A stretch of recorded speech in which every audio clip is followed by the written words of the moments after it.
Welcome to A Million Ways to Live. I'm Chris. I'm here as always with my co-host Cassie. We're going to dive into, explore, dissect a million different ways to live a good life. It should be fun. The show and life, they should both be fun. Hi, Cassie. Good morning. How are you? Fine, how are you? Super. Super. We are talking about the American dream today. Okay, I'm ready. I found a lot of stuff that I wasn't expecting to find. Yeah. When I researched this topic. But let's start with the obvious place. What's the American dream to you? So prior to my research, I was thinking more of the ideal, get married, 2 kids, get a successful, high-paying job, own a home, like just kind of the checklist of things to achieve the American dream. That was my going into it, what I thought. But immediately I was kind of, nope, that's not actually what the American dream was intended to be, not just a checklist of things to achieve. What did you find that the American dream is? Because that's the first thing I found was it's open to interpretation. But what did you find? So is it John? Who there was one of the founding Adams. fathers. Well, It wasn't John Adams. Are you talking about the book or Yes, something? I'm talking about the book. Well, the book that wasn't by the John Adams. Not that John Adams. Okay. Yeah, John Trudeau Adams. Is that who? Truslow.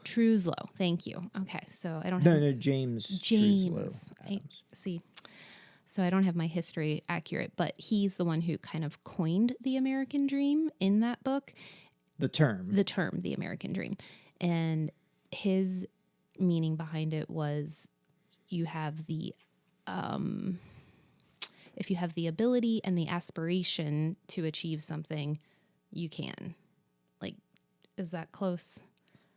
Yeah. Yeah. So that was kind of, and the first thing I listened to was a podcast, and it was pointing out that part of the American dream. Like, it was solely focused on that. So if you have the ability and the aspiration, not everyone has the ability, not everyone has the aspiration. So therefore, the American dream isn't for everyone. It's using those two things to get what you want out of life.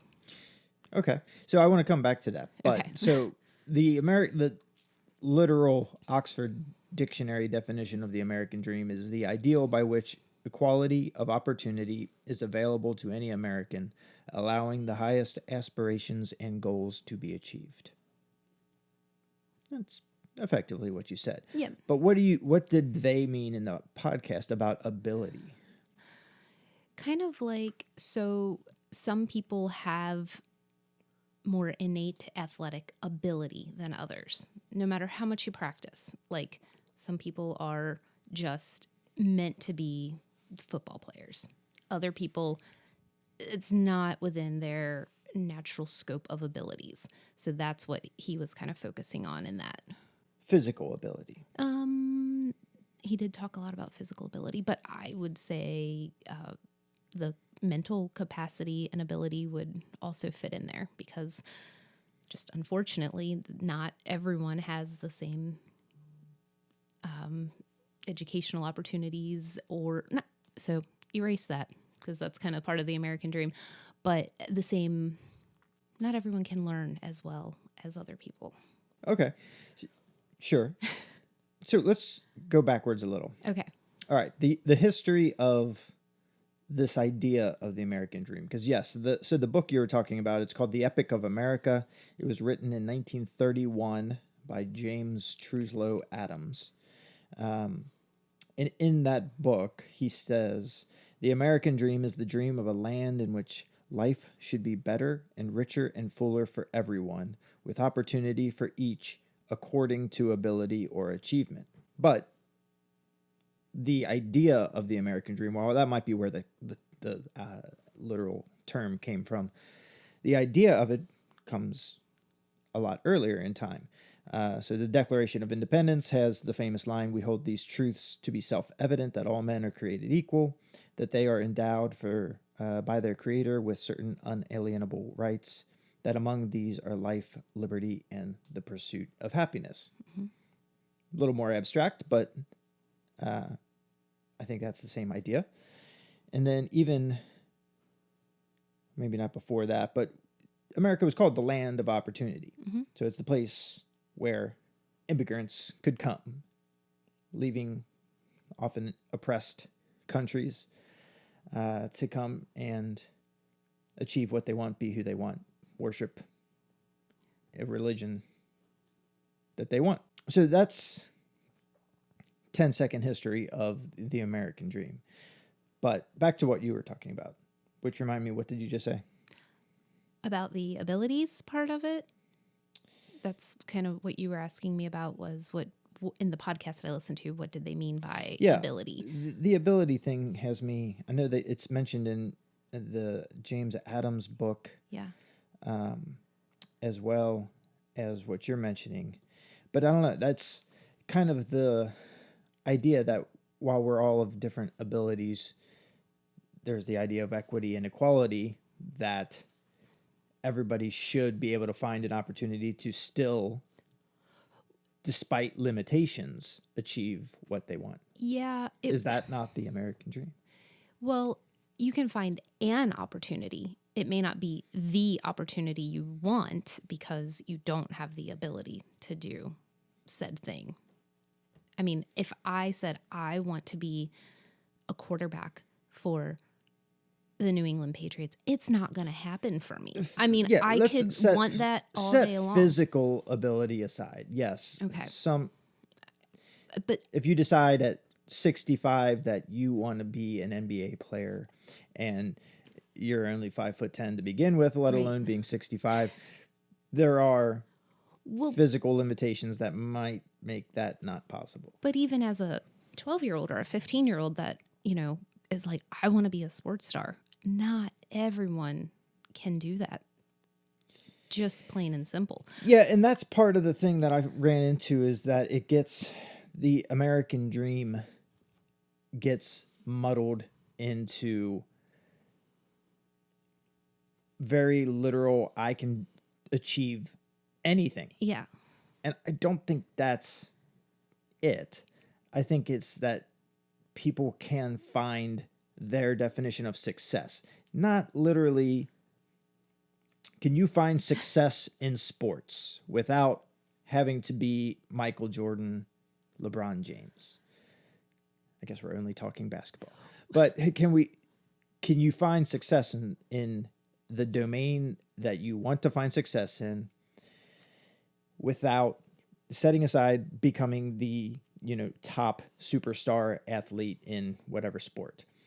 And I think if you look at it from that perspective, I think the answer is yes. You can find something in sports that might bring you the satisfaction, not necessarily becoming the superstar athlete, because yes, there are limitations, and we're talking about 1 in a million people who set out to become a famous sports superstar actually become that. Sure. That's all that they were saying, is ability has to factor into it. But that's not, I think it's becoming more and more, I think kids are like wanting, like the top job that people or kids want these days is to become a YouTuber. I think that's become the top. So aspirations have changed over time, certainly. Mm-hmm. And maybe more people are seeking fame over home ownership and a retirement fund to enough money to retire on. But I don't know. That one I think is a distraction to think about. Yes, absolutely. There's physical limitations that people have that are going to keep you from doing certain super specialized things. So let's set that aside, because I don't think that is really the heart of this. And let's go ahead and say that the entire idea of the American dream might have been a little bullshit to begin with, Because let's go back to James Adams' book, which was written in 1931. So the dream of a land in which life should be better and richer and fuller for everyone, with opportunity for each according to ability or achievement. Well, in 1931, there were a few groups of people out there that were pretty marginalized still. So they didn't count for what he was talking right, about. and then Not the Declaration everyone. of Independence. The people that wrote that owned slaves, some of them. So there's a level of bullshit in this. Yeah. At the same time, there is a lot of opportunity, and In America, or well, at this time, yes, in America, and it was specialized. Back when the Declaration of Independence, I mean, that's why people came to America, was because they were fleeing the oppression elsewhere. mm-hmm. So there's a level of bullshit. Let's acknowledge that. However, it did start out with these ideals of freedom and opportunity. Mm-hmm. So, okay. Not forgetting about the folks that were left out at the beginning and still struggle today. However, there's a level of bullshit paired with a level of, okay. That sounds nice. Yeah. Yeah. Then there's the idea of social mobility versus upward mobility. Mm-hmm. So that's the other part of it, is the ability to go from a lower social status to to the next level of social status. Mm-hmm. Did you run into that a lot? Yeah, not a lot, but one of the interesting things I came across, which I've heard, but it was, the idea today that one part of the American dream that can't be achieved as easily is doing better than your parents.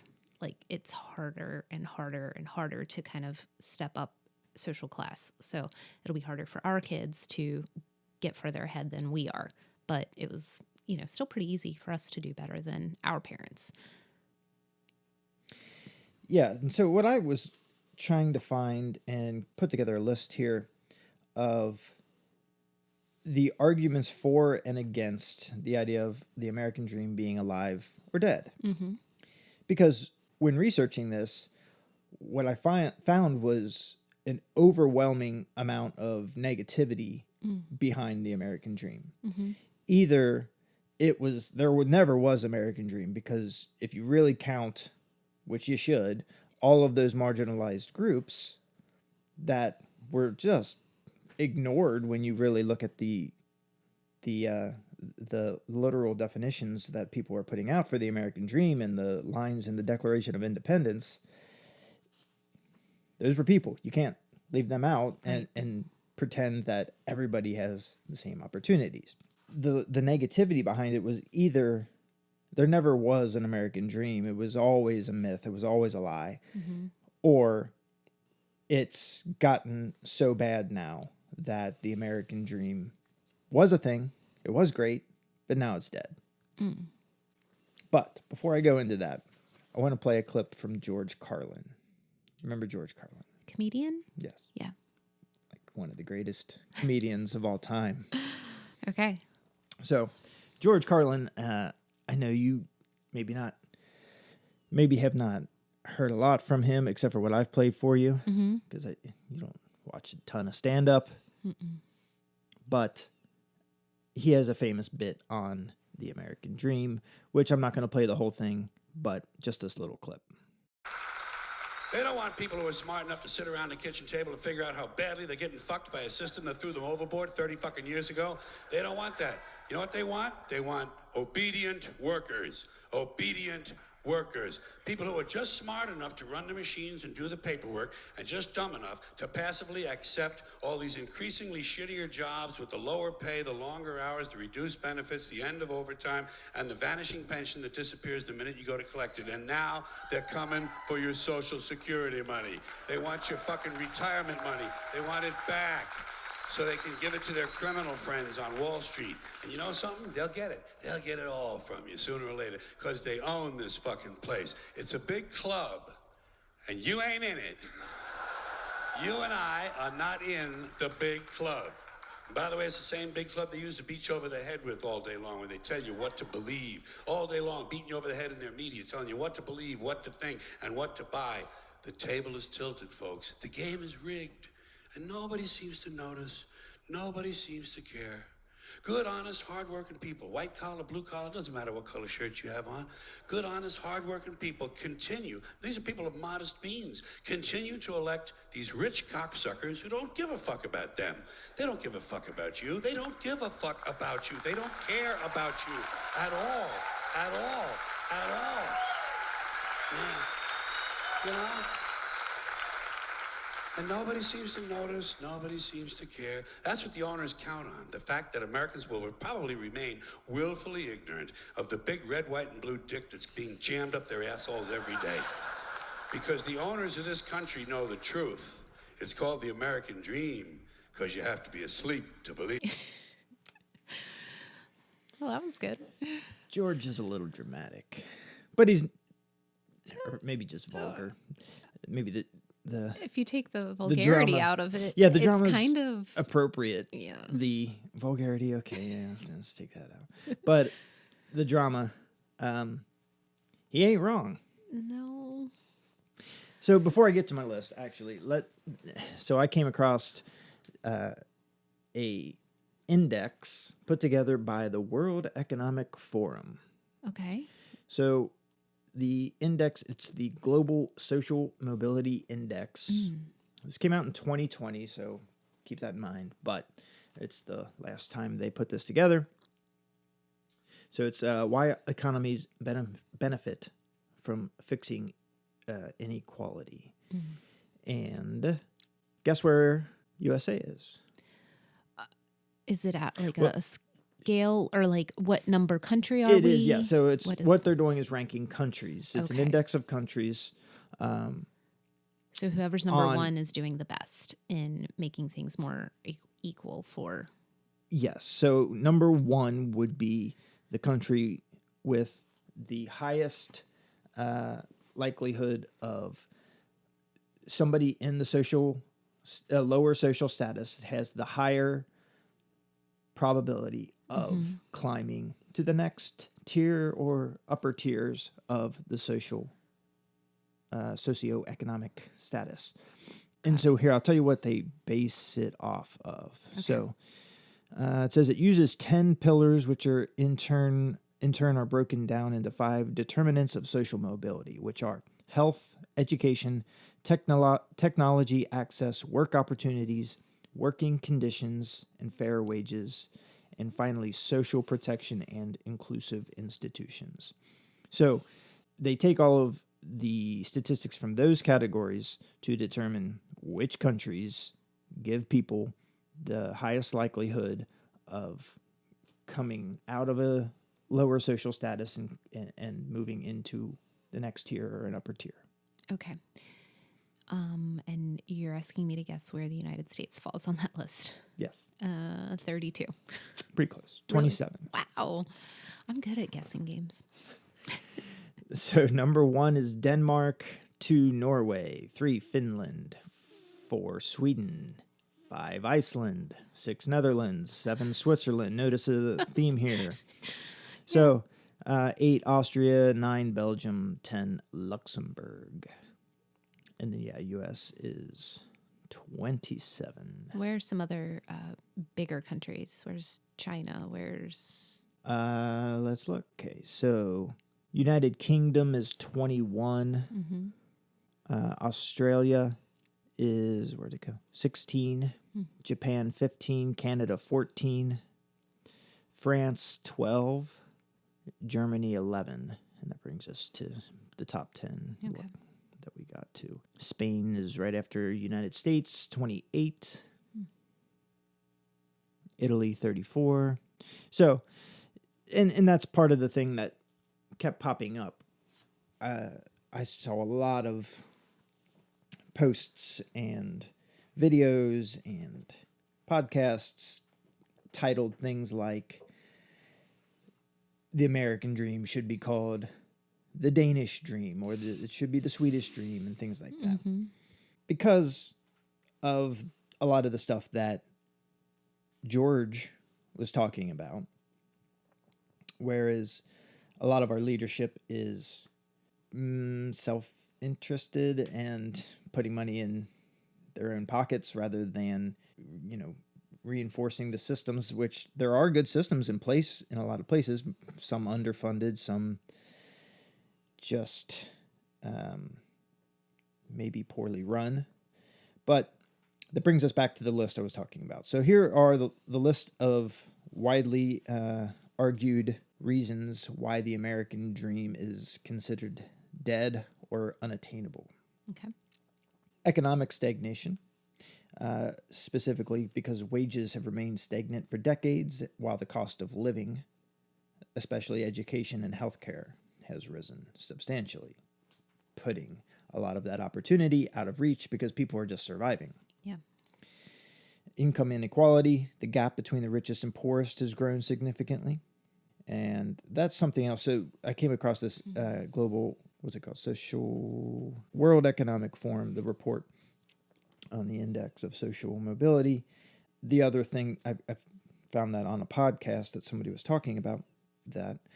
And the other thing they were talking about was income inequality and how the most of the income obviously goes to the upper class in the U.S., whereas when you compare that to other countries, not all, but some of them on the top of this index, it's a better ratio of income among the different social classes.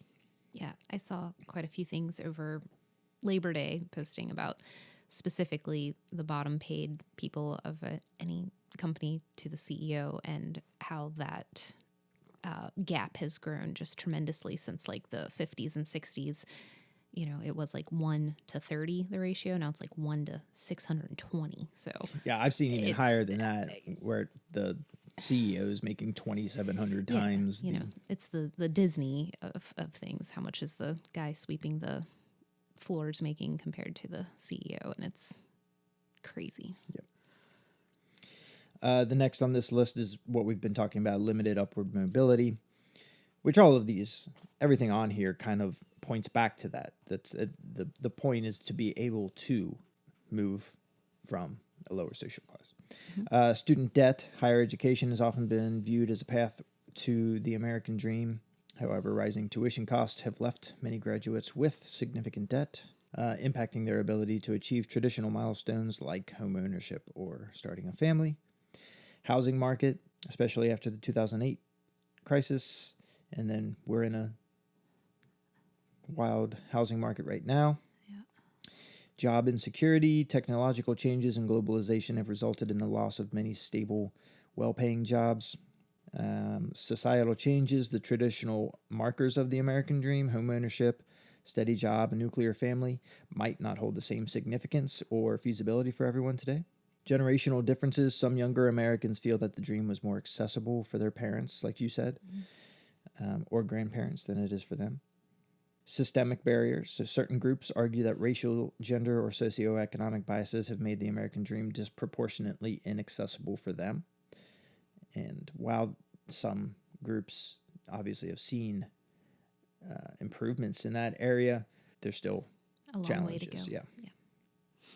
And then globalization, which is kind of already touched on in the job insecurity.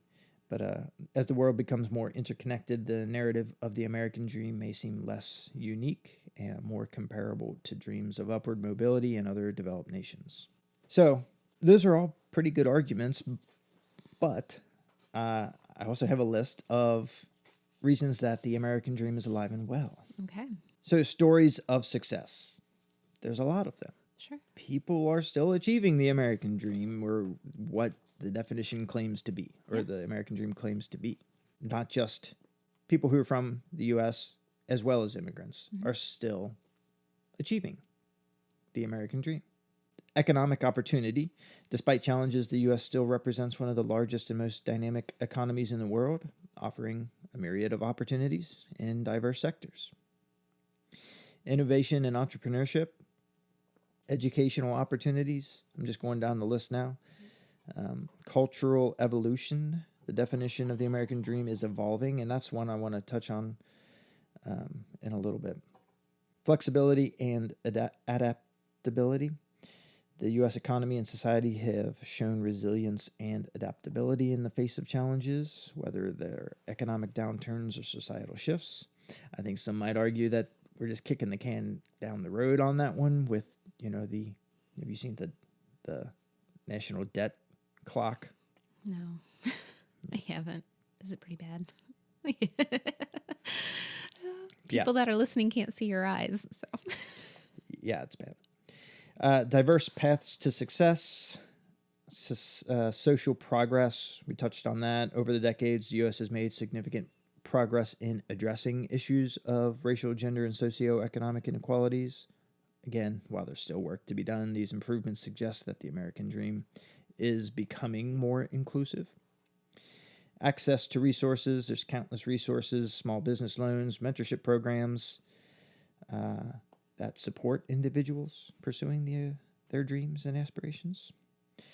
And a global perspective. Compared to many other nations, the U.S. offers a level of freedom and opportunity that so attracts people worldwide.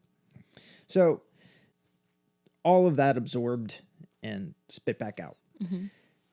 I would argue that, again, acknowledging that the American dream was always, at least partially, a load of crap. Yeah. For some people. Yeah.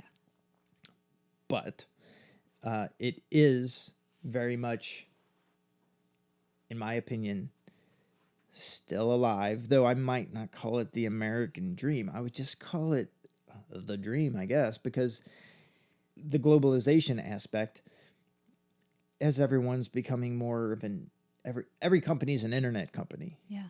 Effectively. I mean, any service business has a website, and you can book a haircut online. So is a hair salon a internet business? Kinda.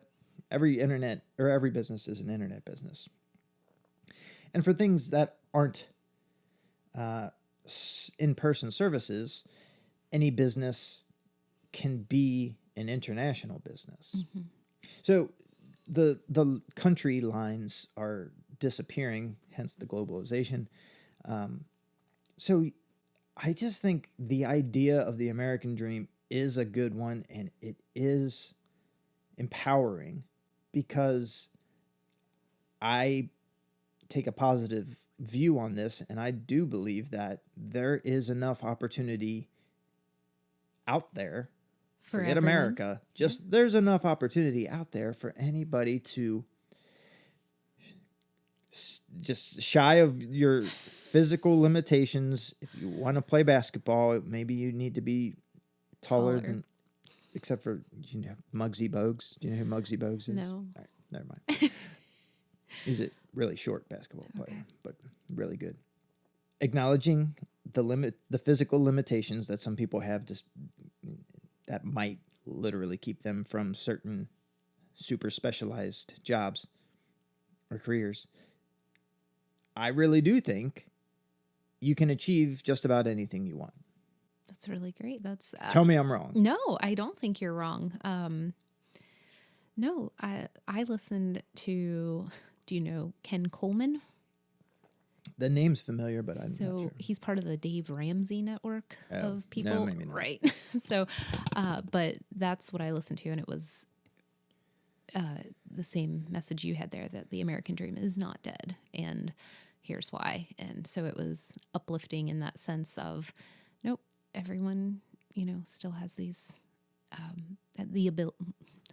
I'm done with the word ability, but if you have the aspirations to do well in America, you still can, regardless of where you start. I think that's true. Now, again, I hate to keep going to these caveats, but certain people have it harder than others. Yeah. Very so explicitly, that is a fact. Mm-hmm. That was another thing. When I was researching, I came across a quiz. What is your American Dream score? And I took it, and it asks all kinds of questions about your childhood. Did you grow up with both parents in the household? Did you have access to... what is it? So what's the scale, first of all? 1 to 10? 0 to 100. 0 to 100. Yeah. So if you're 100, that means you have no limitations and Yes. you have the most likelihood of reaching the American Yeah, dream. you Whereas had if nothing you have to 0, overcome. does that mean you can't and you just... It didn't say that. Just be really, really, really hard for you. Okay, so the higher the score, the easier it is for you to achieve the American dream. That's what it's saying. Exactly. Okay. So Where'd you land? 67. I would have thought you'd be higher. Well, so the things working against me were I'm female. So that already... How many points does that dock you? It didn't go in that specifically, but it just said, here are the things that you had to overcome. So that, and then also like didn't grow up, wealthy. I also grew up in a single parent household. So things like that kept knocking me down. It said, when I graduated college, my age, because I graduated in 2008, that was a horrible time to enter the job market. So that pushed me back a little bit. So it was interesting, the things that I wasn't really thinking were working against me, but according to that quiz by PBS. PBS? Uh-huh. Interesting. Yeah, you should take it. I think I might. You'll get a higher score than me just because you're a Because guy. Yeah. And your parents were married. Interesting. Yeah. So I think a lot of the reasons that besides, I think some people just claim there never was never was an American dream because of the groups of people that were left out of that ideal. Mm-hmm. Then there's the other people that claim that no, there was, acknowledging those folks, but it's dead now. I think they ignore the fact that things are always changing. Yeah. Because certain challenges for all groups of people that were around decades ago are gone, whereas new challenges have replaced those. So I think, if we were to make a list in 1930 and say, okay, are all of these opportunities still there? Maybe not. But if we accept that we can add things to the list and take things away from the list, the freedom and the opportunity is still there, though different challenges have popped up, old challenges have dropped off. So I'm going to come back to my positivity outlook here, that anything that you want to do, you can do. I believe in it.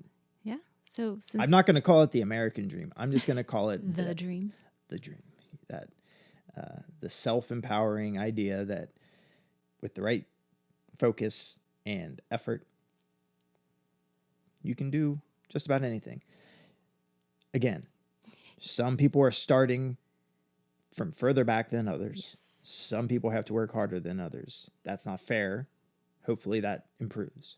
But I still believe that anybody in modern society, and there's countries that maybe it is impossible because they're so oppressed. Mm-hmm. But in America and most modern, the countries at the top of this Western list, countries, certainly you can do it. I agree. So there was this had nothing to do with the American dream, but I was listening to a podcast just for fun where they were talking about, they were just kind of talking about a hodgepodge of different things but it came up to how to achieve goals is kind of what they were talking about. Tom Bilyeu, you remember Tom Bilyeu? Oh yeah. He's from Impact Theory. Impact Theory, yep. So Tom Bilyeu is one of the founders of Quest Nutrition. Mm-hmm. Sold that. Got a lot of money now. So I think it's hard to take statements like the one I'm about to read from people with hundreds of millions of dollars and say, okay, well, easy for you to say. But so he says, and I think this is relevant here, your life is a direct reflection of your choices. You are not a victim. And even if you are, it does not help you to think that way. And you have to get over that. Every day we have to make a choice. Are we going to play the victim or play the game? If you're going to play the game, play to win. I think that's relevant. It's relevant. I think it's harsh. It's some harsh. people are going to say, you're not the kid with the cracked out mom and no dad and Again, not getting supper every day. easy for you to know. say Tom Bilyeu. Yeah. So, yeah, I don't think Tom came from a background like the one you just described, but he did come from very little to nothing. Yeah. And achieve a lot. And the thing I like to say is if you argue, I've heard this is not my thing, but if you argue for your problems you'll win them. You get to keep your problems. Yeah. And all of the negative stuff that I found about the American dream, and even the stuff that George Carlin says, they're not wrong. Right. But you're focusing on the wrong stuff. Yes, new challenges have popped up. Mm-hmm. Yes, some people are absolutely starting farther back than you or I, and that ain't fair. You've got it harder than me. I'm sure my, what is it? American Dream score is higher than 67 because I'm a guy, married parents, etc. Yeah. But that doesn't take you out of the race. No. And so if you want to argue that, well, this sucks, this isn't fair, my score is 67 and his is 75 or whatever, what's the point? You're wasting your time. If you want to work on the systemic issues and work on that stuff in life, that's a respectable thing to put some effort into, put some energy into, and we should all work toward those things. But just individual achievement is possible despite all of that. Despite all of the stuff that George Carlin says, he's not wrong. We have a country full of crooked politicians and crooked systems that are designed to, as my friend Jason, I'm waiting for him to pop out and say, the rich get richer, because that's his favorite statement. Yeah. Yes, the rich keep getting richer. It doesn't mean that it's impossible to move from lower social status to middle or upper. It doesn't mean it's impossible. There's a shrinking middle class. There is wealth inequality. There's all kinds of inequality. There's challenges. But there's still a lot of opportunity. Yeah. And that's kind of where I stop. I agree with all of that. I do think you can't lump everyone into some people have it so much harder than other people that I think it's a bit insensitive to word it like Tom Bilyeu did. But and he even he points that out too. He says, "I know the comments are good." He's a white guy. Yeah, as he says this statement, he follows. I think he even stopped in the middle of it. He's like, "I know the comments are probably blowing up right now. Yeah. People don't like to hear this." Right. I agree with him. Okay. Yeah, there's plenty of people that can legitimately say, "But I am a victim." Great, you are. But if that's all you but focus that's not going to on- help you.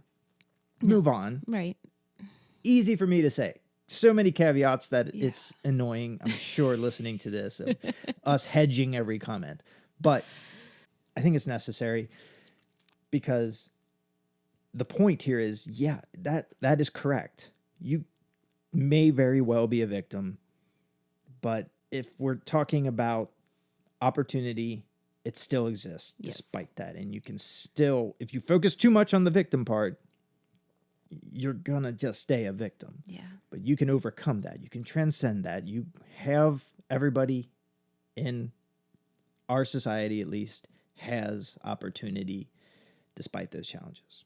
So I guess the good way to close this out, since our show is called A Million Ways to Live, and the point of addressing putting this episode on the American Dream is maybe a silly one, because is the American Dream a good way to live? And again, I'm going to take out the word American and just call it the dream. And I think, of course, Yeah. it's very silly. It'd be hard to argue. Yeah. So we should all be out there chasing the American dream. We should all recognize the fact that we have a lot of power with the opportunity that exists in the world. Okay. And we can probably do just about anything we want except become a Michael famous basketball player. But even some of us can do that. Yeah. So go for it. All right. All right. That's all I've got. Thanks. See ya. Bye. Thank you for listening. If you enjoyed the show, please subscribe and leave us a review. And please tune in next week for another edition of A Million Ways to Live. Bye-bye.